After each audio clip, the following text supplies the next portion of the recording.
And good evening. Thanks for joining us on this Saturday. I'm Tom Yamas. And we begin tonight with new developments in the coronavirus emergency in America and around the world. President Trump tonight weighing a drastic move. The U.S. now with more than 119,000 cases and more than 2,000 deaths.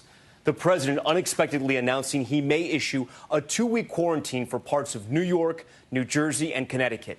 The governor tonight calling it a, quote, federal declaration of war on the states. New York State, with about half of those cases, overwhelming hospitals. Governor Andrew Cuomo revealing the state has begun large-scale testing of an experimental treatment. Tonight, the U.S. Navy hospital ship Comfort making its way to New York, deploying from Norfolk, Virginia today. The NYPD losing another one of their own detectives, Cedric Dixon, the first uniformed officer to die from complications of coronavirus. Chicago now in danger of becoming America's next hot zone. The Army Corps of Engineers now converting McCormick Place into a makeshift hospital. And L.A., take a look at this, closing its beaches for now. Cases there expected to soar. The virus also spreading across Texas, more than 2,000 cases. ABC's Stephanie Ramos leads us off tonight. Today, President Trump sending a Navy hospital ship to help hard-hit New York. But as he departed the White House, Trump floated the idea of shutting down the entire region. There's a possibility that sometime today we'll do a quarantine, short-term, 2 weeks on New York, probably New Jersey, certain parts, and Connecticut. The proposed order could affect the tri-state's more than 30 million residents, the most populous urban area in the country. Well, this would be an enforceable quarantine, and, I'd rather not do it, but we may need it. The president saying he spoke to New York's Governor Andrew Cuomo before his announcement. But during his own press conference, minutes later, the governor caught off guard. No, I haven't had those conversations. I don't even know what that means. I don't know how that could be legally enforceable. And from a medical point of view, I don't know what you would be accomplishing. But I can tell you, I don't even like the sound of it.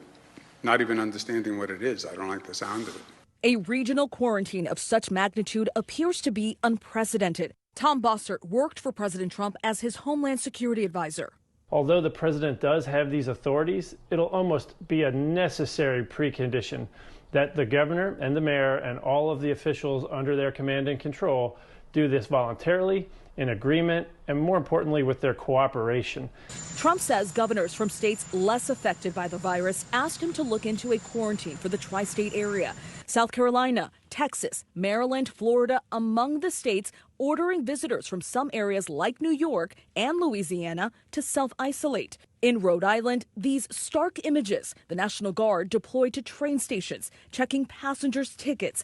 Anyone who has been to New York told to quarantine for 14 days. The governor also ordering the National Guard to go door to door, looking for people who have traveled to New York, collecting their contact information, asking them to self-quarantine as well. And state troopers stopping drivers with New York plates. Folks from New York present a different kind of danger to the people of Rhode Island. I know this is unusual. I know it's extreme. And I know some people don't agree with it. The virus striking around the country. In Illinois, more than 450 new cases and 13 deaths, including an infant. If you haven't been paying attention, maybe this is your wake-up call. The McCormick Place Convention Center in Chicago set to be transformed into a 3,000-bed hospital for coronavirus patients. In Louisiana, another hotspot, more than 3,000 cases and more than 130 people dead.